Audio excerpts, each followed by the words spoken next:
Quinta-feira, 26 de abril, é o Dia Nacional de Combate e Prevenção à Hipertensão, tema do nosso quadro Saúde em Pauta de hoje.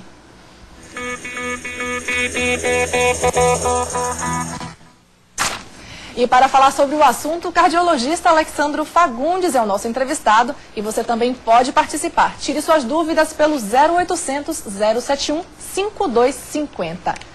Boa tarde, doutor. Tudo bem? Bem-vindo ao TVE Revista. Obrigado. A hipertensão arterial é o maior risco das doenças cardiovasculares, não é verdade isso? A hipertensão arterial a gente precisa encarar como um fator de risco. Na verdade, é uma das principais causas de complicações que são muito conhecidas da população, como o acidente vascular cerebral, o infarto, a insuficiência renal com necessidade de hemodiálise e insuficiências das artérias das pernas com possibilidade de lesões arteriais e amputações. Então a hipertensão arterial é um agente complicador e funciona como um fator de risco dos mais importantes e talvez o principal para essas complicações cardiovasculares. Como é que a Bahia está nesse cenário em comparação ao Brasil? A incidência, a prevalência de hipertensão arterial na Bahia é muito parecida com o restante do Brasil. Nesse ponto, a distribuição é extremamente democrática, ou seja, ela está presente em todas as camadas sociais e como aqui em Salvador, especificamente, temos uma população negra com um percentual muito maior, sabe-se que existe uma tendência maior à hipertensão em pessoas de etnia negra. Mas existem fatores genéticos e alguns fatores comportamentais que predispõem à hipertensão. Não se sabe bem ao certo por que pessoas de origem africana têm uma tendência maior, genes predisponentes à hipertensão arterial. Existem fatores ambientais, fatores comportamentais, como, por exemplo, os hábitos alimentares com mais sal, mais condimentos, sedentarismo com mais frequente, também, né? Excesso de peso com a obesidade ou apenas sobrepeso, predispõe ao desenvolvimento da hipertensão arterial, que é uma doença que não é, provocada por uma única causa também. Existem fatores genéticos, como eu já falei, mas é possível se moldar essa determinação genética através de mudança de hábitos de vida e, eventualmente, através de medicações. E a hipertensão arterial é um fator de risco que mais leva à morte no país? Ainda é? Esse número ainda procede? Procede. No Brasil, são cerca de 300 mil episódios de morte súbita por ano.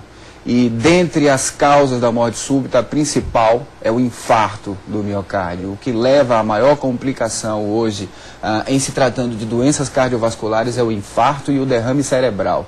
Na base dessa cadeia, levando a essas complicações, está a hipertensão arterial, que é a principal causa. É uma doença silenciosa, doutor? Perfeitamente. Ela apresenta sintomas? Como é que a pessoa pode perceber que tem hipertensão arterial e se tratar logo? Então, é importante ver que eu tomei o cuidado de definir a hipertensão como um fator de risco. Não vamos confundir como uma doença em todos os seus aspectos, porque não vamos esperar sintomas. Então, uma pessoa hipertensa tende a desenvolver sintomas quando tem complicações da hipertensão arterial. Isso é diferente, por exemplo, de uma pneumonia, que quando você está doente, você tem febre, você tem tosse, tem catarro, etc. A hipertensão, uma pessoa hipertensa pode não sentir nada e os sintomas não guardam relação com a gravidade desse fator de risco. Portanto, é dispensável valorizar sintomas para tomar medidas. O mais importante, a maior arma que a gente tem nesse fator de risco é educação e medidas de prevenção. O senhor aguarda mais um pouquinho que a gente volta no próximo bloco com mais perguntas e mais dúvidas de você daí de casa também. Só um momento. Daqui a pouco a gente volta a conversar com o cardiologista Alexandro Fagundes. Ligue, participe, envie perguntas para o 0800 071 5250. A gente volta a falar sobre hipertensão. Agora o cardiologista Alexandro Fagundes responde as perguntas enviadas pelos telespectadores. Doutor Roberval Ribeiro, 33 anos, de Valéria. Ele quer saber se o clima influencia na pressão. Em que estação do ano a pressão corre o risco de ficar mais alta? É possível? Bom, em primeiro lugar, vamos definir o que é hipertensão arterial. A gente não faz diagnóstico de hipertensão arterial com uma medida isolada. Para você dizer que uma pessoa é hipertensa, é preciso pelo menos 2 medidas consecutivas com níveis elevados de pressão e, às vezes, é possível que a pessoa só manifeste a elevação da pressão na medida do consultório. Isso não é hipertensão real. O clima pode interferir no valor que o médico está medindo, médico, enfermeiro, quem quer que seja, naquele momento. Por exemplo, num dia muito quente pode haver uma queda de pressão, a pessoa pega uma medida um pouco mais baixa, ou num frio excessivo, com mais estresse, com mais exercício, medir uma pressão um pouquinho mais alta. Mas isso não vai determinar a doença, não é um o fator de risco, não é fator determinante de doença. É preciso definir se existe a doença, e para isso a gente vai contextualizar com as medidas que forem feitas, 1, 2, 3 ou quantas forem necessárias. Perfeito. Maria Rita Martelli, 78 anos, ela é do Cidade Jardim. Ela diz que é hipertensa e quer saber como manter esse problema sob controle sem utilização de remédios. É possível? É possível, sim. Existem alguns casos de hipertensão mais leves, em que a mudança de hábitos de vida, só com a redução do peso, a atividade física, controle do sal, controle da gordura e a manutenção de uma vigilância é o suficiente para controlar a pressão.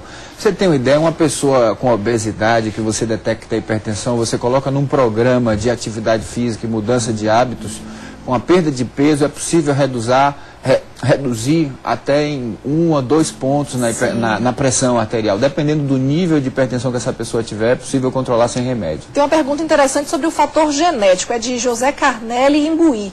Ele diz que ele é hipertenso e tem 3 filhos, de 7, 12 e 22 anos, e pergunta se a hipertensão passa de pais para filhos. E até a partir de que idade ele pode passar a medir a pressão das crianças para saber se eles também têm essa predisposição.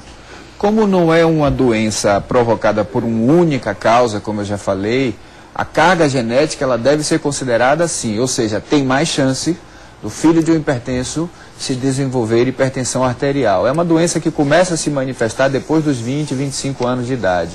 Agora, é interessante ter pelo menos uma medida de pressão na criança, ainda mais quando tem essa história de hipertensão no pai. O próprio pediatra pode fazer essa medida, embora nem sempre isso é feito, mas não precisa ficar medindo o tempo todo. E a partir dos 20 anos, pelo menos a cada 5 anos, tem uma medida de pressão. Isso é uma medida desejável. Mais uma pergunta. Janaíra Barbosa, de 26 anos, de Brotas.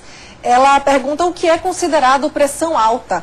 Qual é o nível normal de pressão e o que está abaixo e o que está acima do normal? Ok, nível normal de pressão é 12/8, 120/80. Acima disso a gente já começa a sair da pressão desejável. Em uma pressão entre 13 a 14 já é uma hipertensão leve no começo, e a gente considera a pressão alta acima de 14/9. Então nessa faixa entre 12 a 14 na máxima e 8 a 9 na mínima, já é uma zona de alerta em que algumas medidas genéricas já devem ser tomadas. Por exemplo, repetir a medida a cada 6 meses, 1 ano, controlar o peso, evitar o sal, etc. Perfeito. Muito obrigada, doutor, pela sua participação. Por nada.